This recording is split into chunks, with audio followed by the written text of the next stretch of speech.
Buenas noches, compañeros de la sección C. Espero que habiendo concluido los exámenes parciales ya estén más relajados para que entre unos 8 o 10 días se vuelvan a poner nerviosos y ansiosos porque ya vienen los finales. Prácticamente tenemos 5 clases, 2 semanas y la clase de hoy. Y a mí me quedan, para cerrar el programa, la clase del gasto público, del crédito público y de la política fiscal. Entonces, vamos a dosificar más esta cuestión para dejar solo una clase libre. Hoy vamos a ver el tema del gasto público.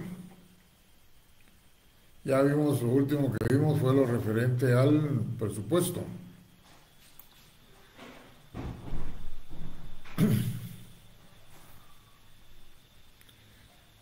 Los compañeros que están hablando de examen extraordinario, lo voy a decir de una vez, de acuerdo al reglamento, ustedes sabían que tenían 3 días para presentar su solicitud y el examen se celebró a los 5 días, la semana pasada,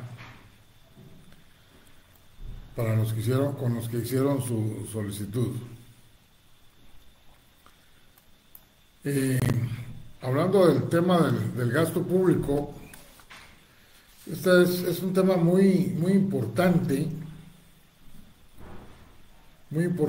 porque tiene que ver no solo con la cuestión doctrinaria, sino que es un tema que está vinculado con toda la actividad estatal, no solo de Guatemala, sino de cualquier estado.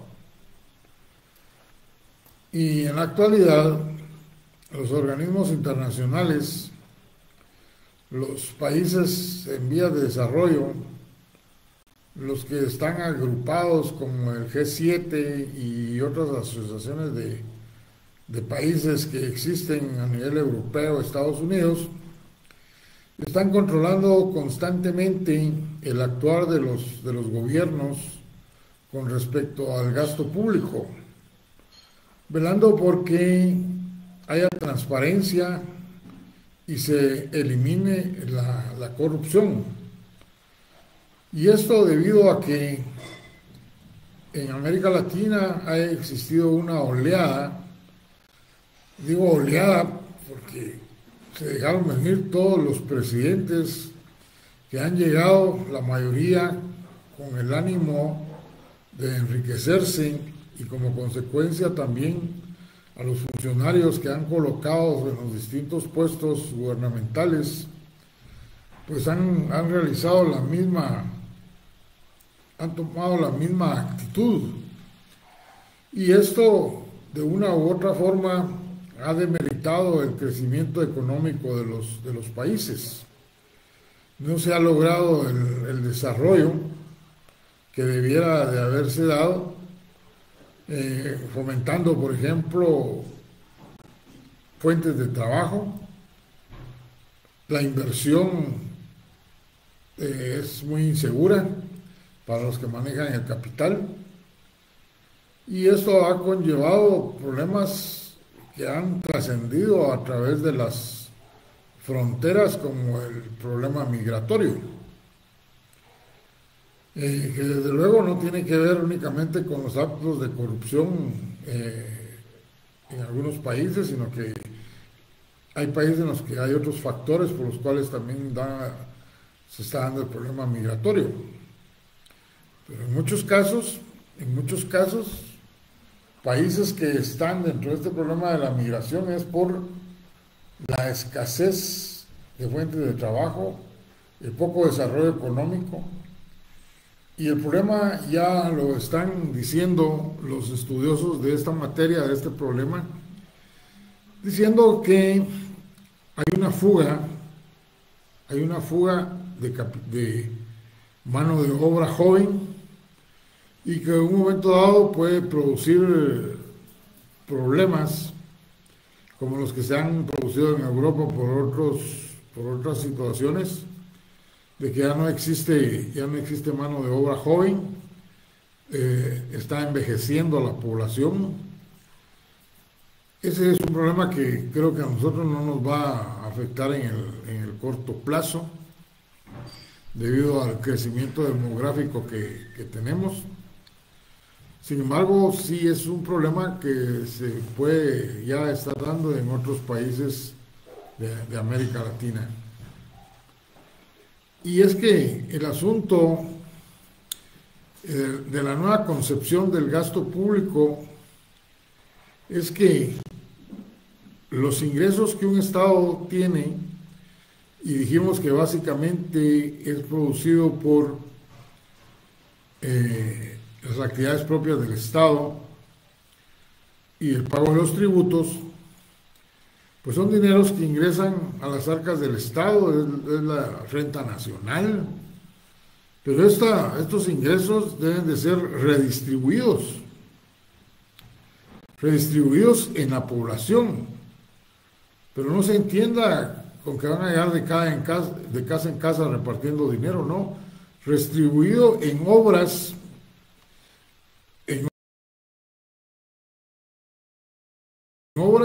en las cuales se vengan a satisfacer las necesidades de las comunidades, de la sociedad. Recuérdense que en la actualidad estamos en la mayor parte de los países de América Latina, no vamos a hablar de otros continentes, suficiente con el nuestro.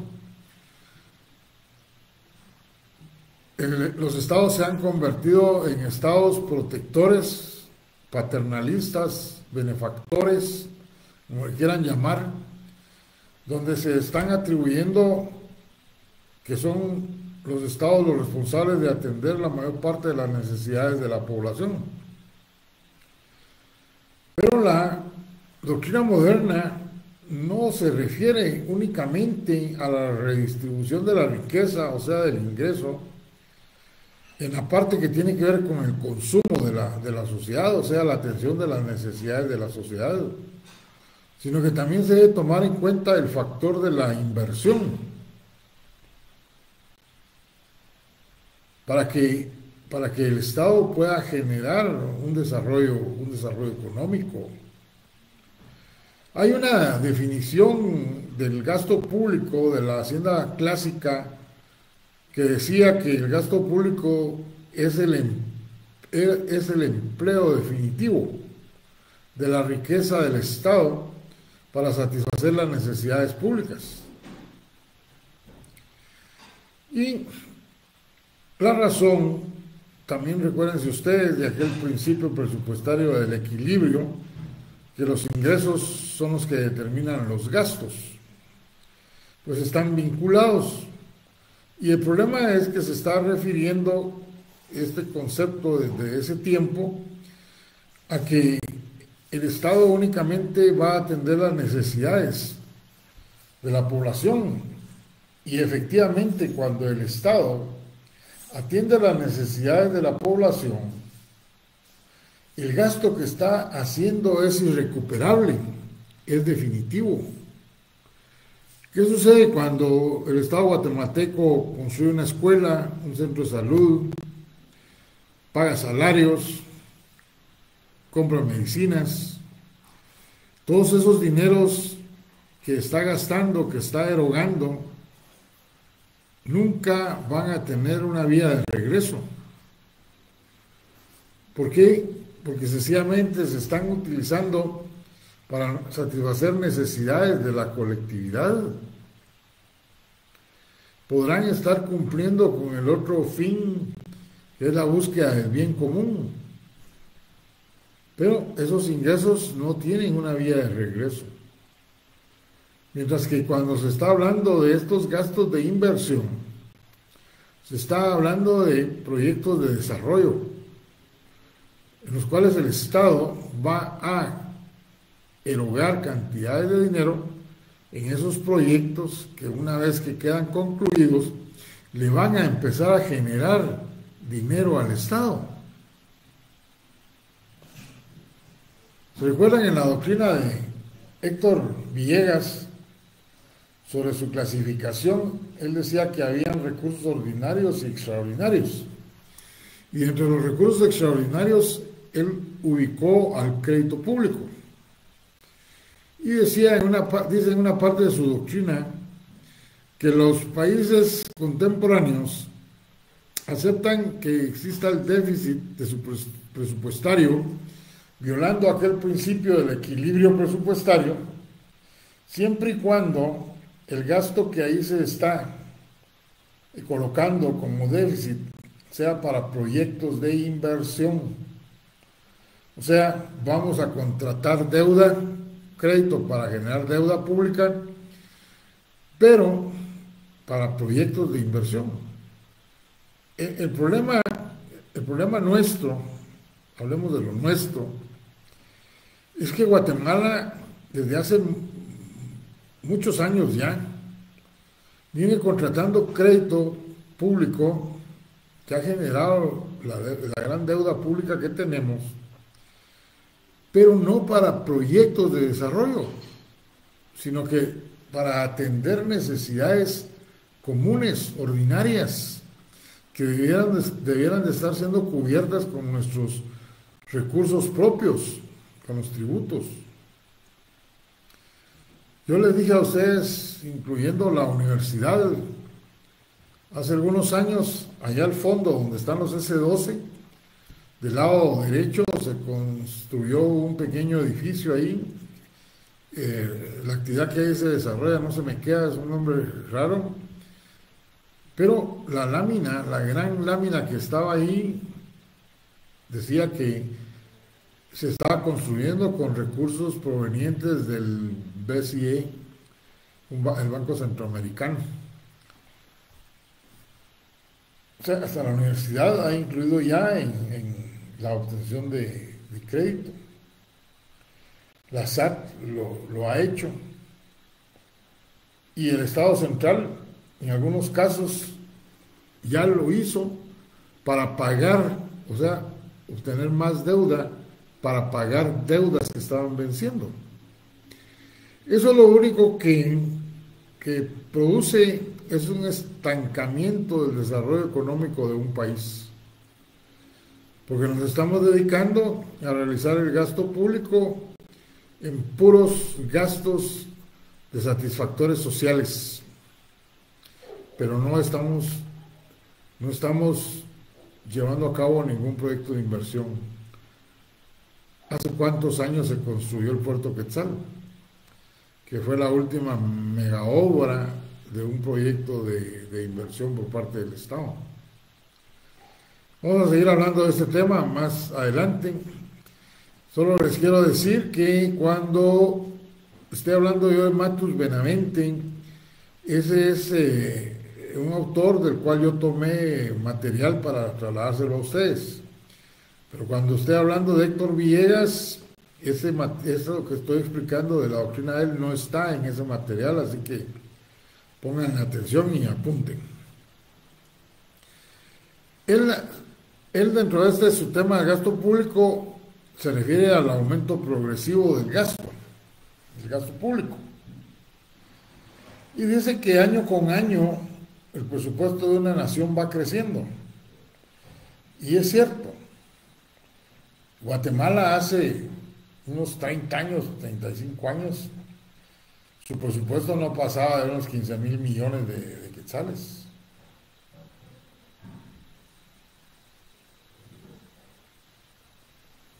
En la actualidad ustedes saben cuántos miles de millones son los que tiene aprobado por el Congreso de la Nación. Y señala que hay ciertos factores determinantes. Y esos factores que él cita son básicamente tres. Uno son los gastos militares. Cada país está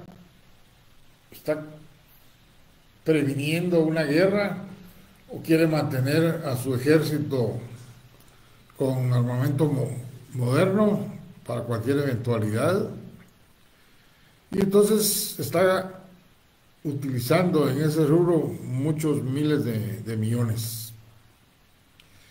Pero dentro de estos gastos militares,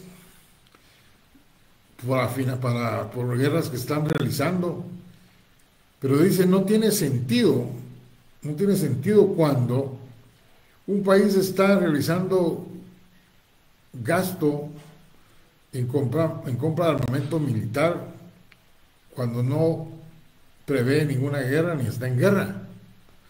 Y él a la compra de material militar en un país que está en paz le llama los gastos militares en una paz armada. Gastos militares en una paz armada porque están en paz pero siguen armando al ejército. Y los armamentos cada vez más caros. Recuerden ustedes que en el gobierno pasado, si mal no recuerdo, no fue en este gobierno que terminó, sino en el anterior, el presidente de aquella época había autorizado la compra de dos aviones tipo militar. La realidad es que le perdí la pista yo a ese asunto, pero sí me recuerdo que hubo muchas manifestaciones sobre esa compra de esos aviones por los montos que se iban a gastar, y momentáneamente la dejaron parada, suspendida. No sé si al final realmente realizaron la compra. El argumento en aquella oportunidad es por el asunto del narcotráfico. Las naves modernas con las cuales cruzan nuestros aires los narcotraficantes. Bueno, esa fue la explicación. Realmente, y ahí sí lo dejo yo a su imaginación, realmente era para eso. Entonces, ahí tenemos el primer factor del crecimiento progresivo del gasto público, los gastos militares. Pero también dice que el otro factor es el aumento de las necesidades públicas. Eso es indiscutible. En la actualidad, la mayor parte de los países se han concentrado en que deben de atender la mayor parte de las necesidades de la población. Y esto porque es un mandato constitucional. Vean ustedes cómo nos hemos endeudado, cómo se ha necesitado de obtener más dinero para atender más necesidades de la población.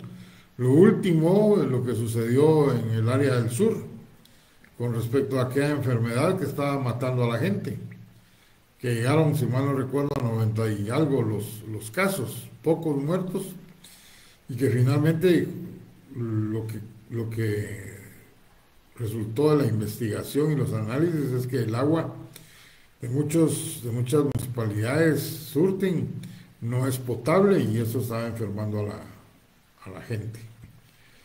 Pero no son solo esas necesidades, es un ejemplo.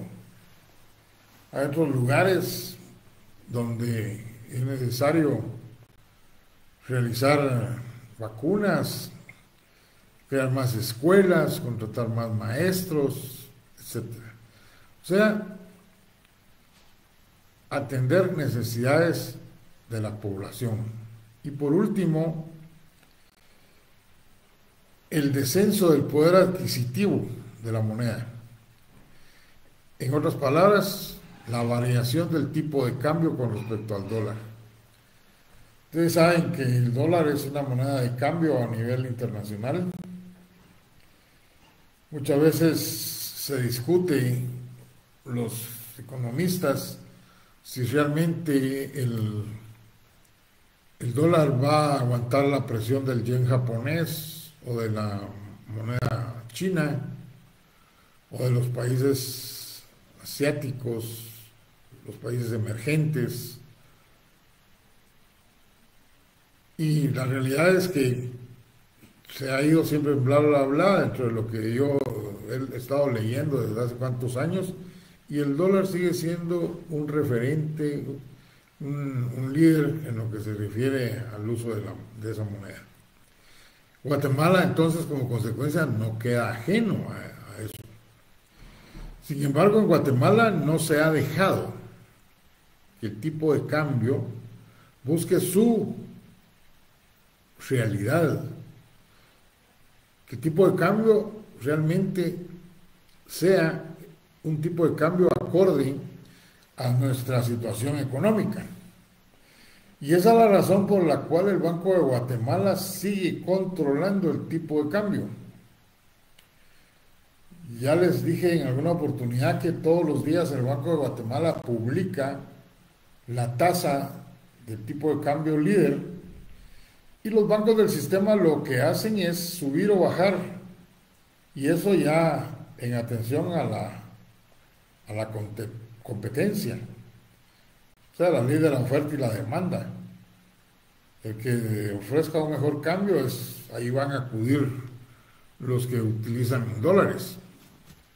Sin embargo, lo que sí es cierto es que aun cuando el Banco de Guatemala controla el tipo de cambio, en el extranjero todos los bienes, todos los insumos, todo el material que se utiliza aquí en la producción se compra allá en dólares, y en ese sentido, pues tendrán que pagarlo conforme al tipo de cambio que tenemos aquí en Guatemala. Pero cuando esos productos se van al extranjero, ahí es donde empieza el problema con respecto a ese poder adquisitivo. Pero si lo vemos a nivel más doméstico, diría yo, y habláramos sobre nuestra situación, nuestras finanzas como personas normales. Hace algunos años, ya más de 20 años diría yo, ustedes iban con 200 quetzales al supermercado y llenaban la carretilla, y todavía con copete. Hoy ustedes van con 200 quetzales al súper y salen con una bolsa que no pesa, que la llevan en las manos, no necesitan ni la carretilla. ¿Por qué? Porque los bienes si buscan una correlatividad con respecto al tipo de cambio, con respecto al dólar, pero ya al dólar internacional. Y eso es lo que reduce el poder adquisitivo del quetzal. Estos son los tres elementos, tres factores que cita Matus Benavente. Sin embargo, en la práctica podemos encontrar otros factores, como es el crecimiento demográfico, el crecimiento poblacional. Por eso les decía yo, cuando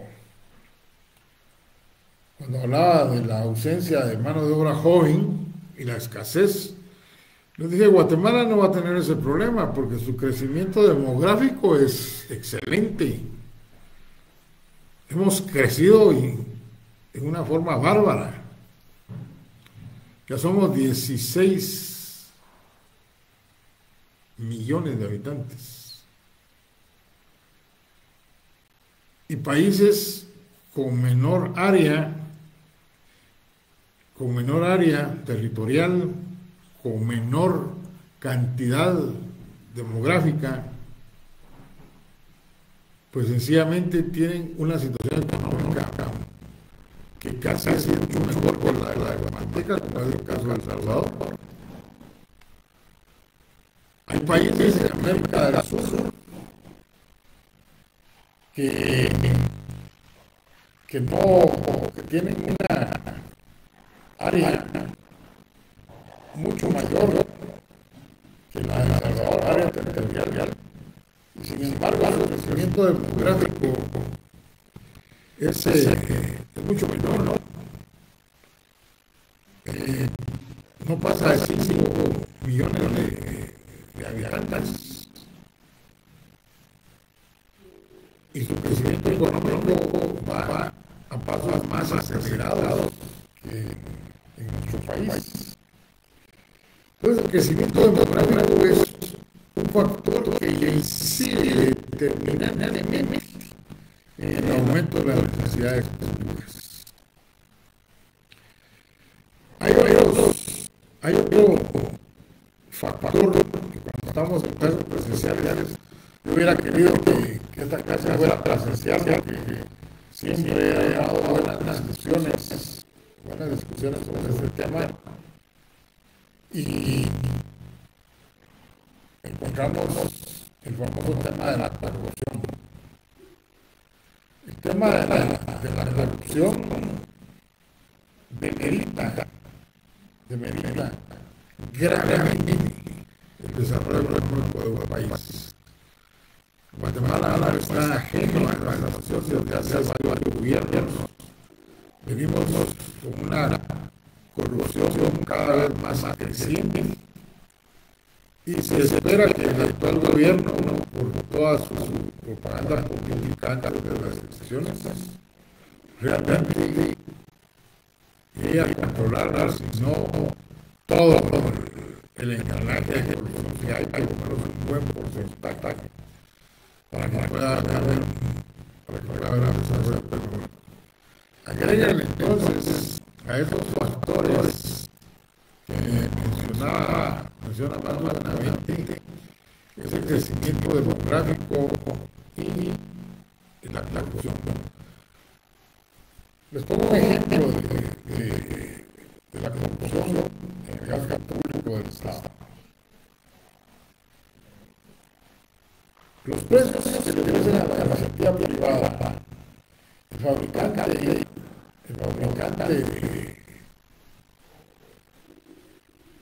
de muebles, por decirlo bien, es poco, pero si es para el Estado, muchas veces lleva al 40% más de carga. Y son dos las razones por las cuales lo hace el conductor de esa clase de bienes. Una, porque los factores no se lo van a pagar inmediatamente, van a pasar varios meses. Entonces a eso le calcula cuánto le pudiera estar generando si lo estuviera en el banco, o sea, le carga intereses. Pero además le recarga la parte corrupta de lo que le están pidiendo de comisión para poder adjudicarle el tratado. ¿Cómo no va a haber un aumento más progresivo del gasto si la corrupción fue siempre creciendo y como consecuencia a casi todas las unidades que estaban al Estado o que le iban a prestar al Estado, mejor dicho, se le exigía el pago de una comisión? Tiene que haber un aumento progresivo, efectivamente. Hablemos ahora, ya hay clasificación del gasto público según macroeconómicamente. Es la hora de los gastos ordinarios y extraordinarios. Y se recuerdan a veces recursos públicos de dinámico recursos de clasificación. Decía también que los recursos atrasados en carácter eventual o permanente serían ordinarios y extraordinarios. Mato verdaderamente por el nombre de la clasificación, pero nosotros la vamos a identificar como los gastos atendiendo a su carácter eventual o permanente, que serían ordinarios y extraordinarios. Eso es para tener una identificación para el valor de que les haga la cuenta. Atendiendo a su carácter eventual o permanente, cómo se clasifican los gastos. Pues va a ser ordinarios y extraordinarios. Muy bien. Estos gastos, según macroeconómicamente, pueden analizarse desde 3 puntos de vista, o sea, tienen importancia desde 3 puntos de vista, que es el económico, el financiero y el legal. Básicamente nos interesa esa parte legal del gasto público. Entonces, macroeconómicamente dice que el gasto público ordinario es aquel que está contemplado en el presupuesto de una nación. Prácticamente le estamos repitiendo lo que dijo Giuliani Bonroso, solo que aquí el gobierno es público.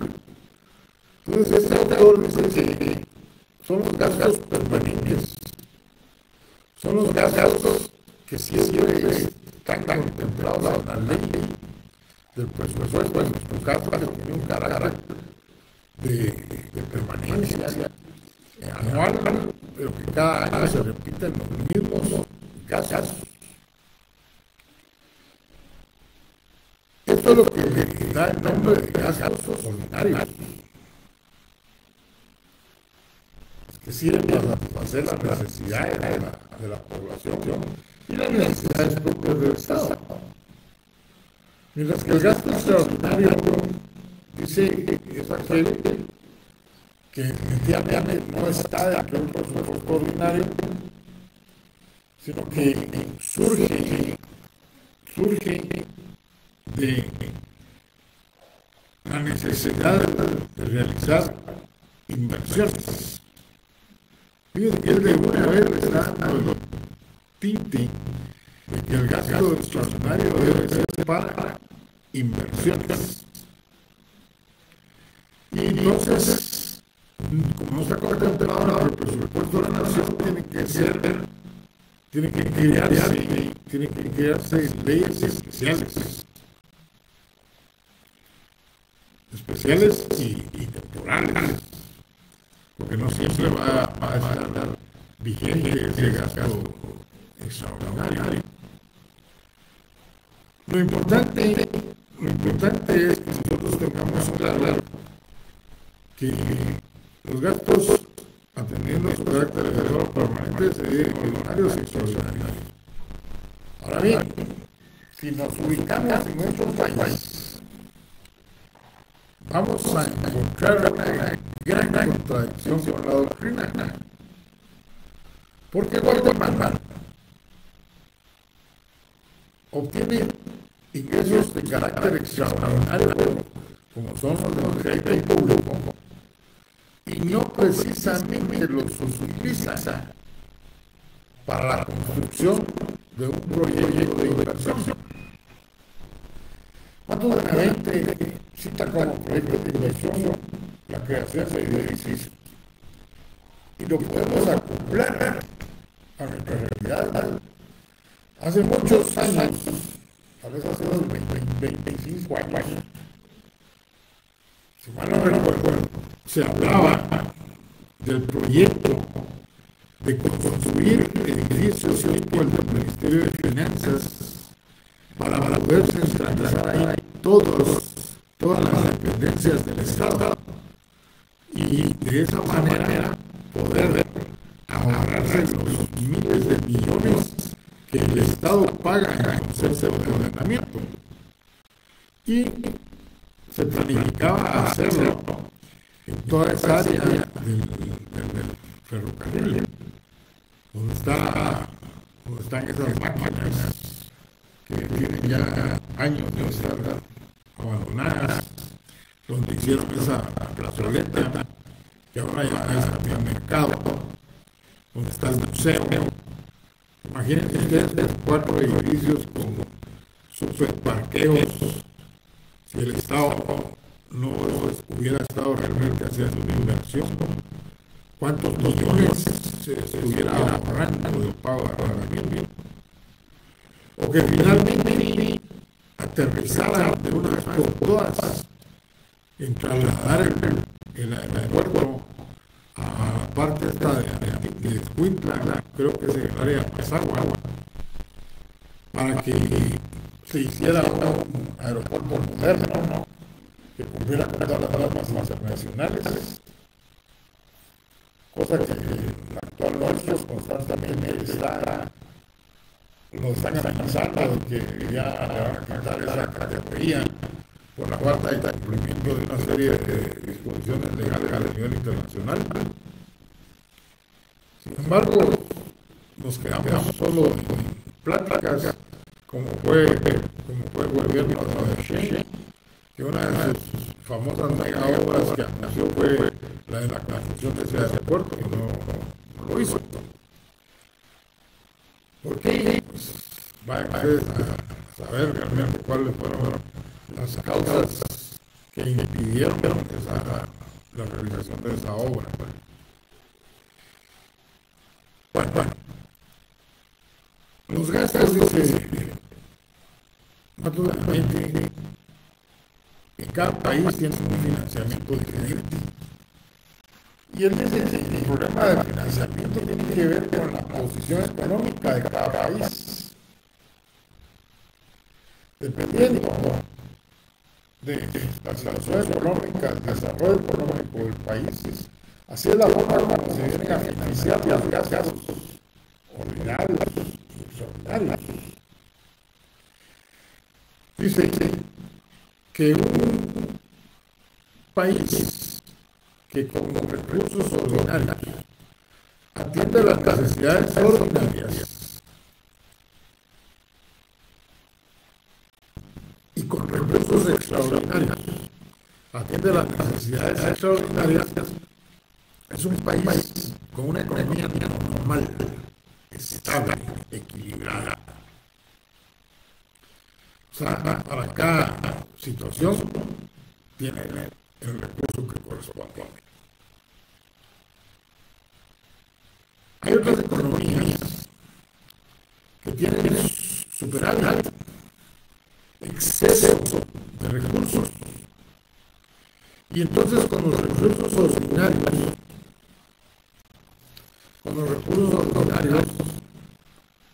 pues sencillamente atienden sus necesidades ordinarias y extraordinarias, incluyendo desastres que provoca la naturaleza como los terremotos. Japón sabe que es un país cuya existencia está sobre islas y que entonces están supeditados a la existencia de terremotos. ¿Y qué es lo que ha hecho con su economía a Japón? Pues tener una cuenta millonaria que solo es utilizable para atender las necesidades derivadas de un terremoto. O sea, no necesitó crear recursos extraordinarios, como tuvo que hacer Guatemala en 1966 con los famosos bonos de la reconstrucción. Dinero que tuvo que provenir de todos los trabajadores de la iniciativa pública para poder ayudar al Estado a paliar la crisis que se presentó derivado de este terremoto. Allá, pues hay un terremoto, pues atender las necesidades de esta ciudad. Otros países que no es precisamente para atender terremoto, pero por ejemplo, si mal no recuerdo, Singapur es uno de los países que ha demostrado un crecimiento bárbaro, pero que la norma fundamental en el cual se basa ese desarrollo es el cero corrupción. Y las penas que se aplican a los corruptos es la pena de muerte. No recuerdo una cuestión que leí. Imaginen ustedes cómo no se van a utilizar entonces todos los recursos que el Estado da para poder fomentar el desarrollo económico.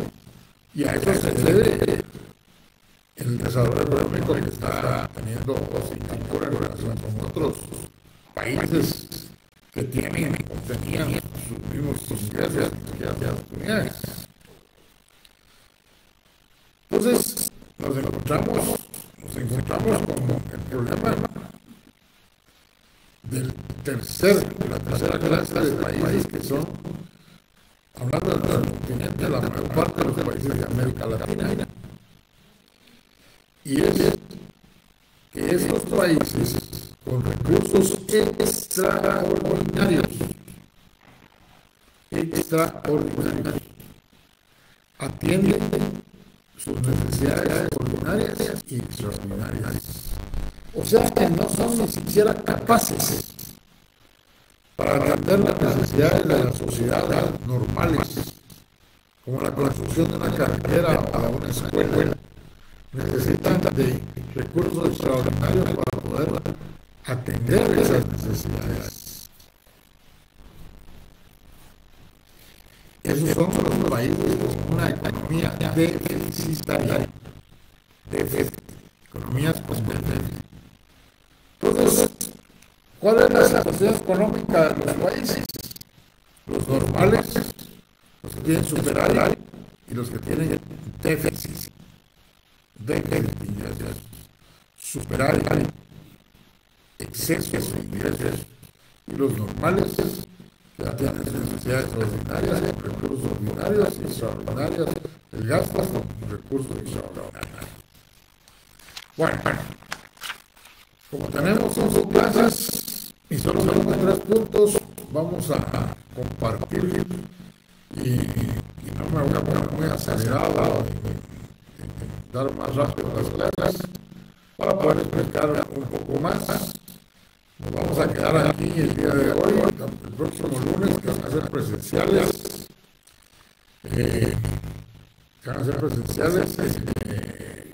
Voy a seguir con la clasificación de Matos de la Mente y vamos a ver un poco la doctrina de Héctor Villegas.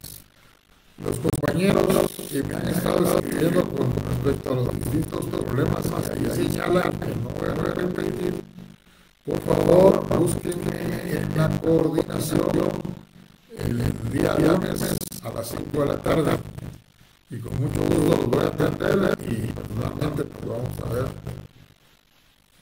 cuál es el problema que tiene cada uno. Tengan ustedes una buena noche. Nos vemos el próximo lunes por la facultad.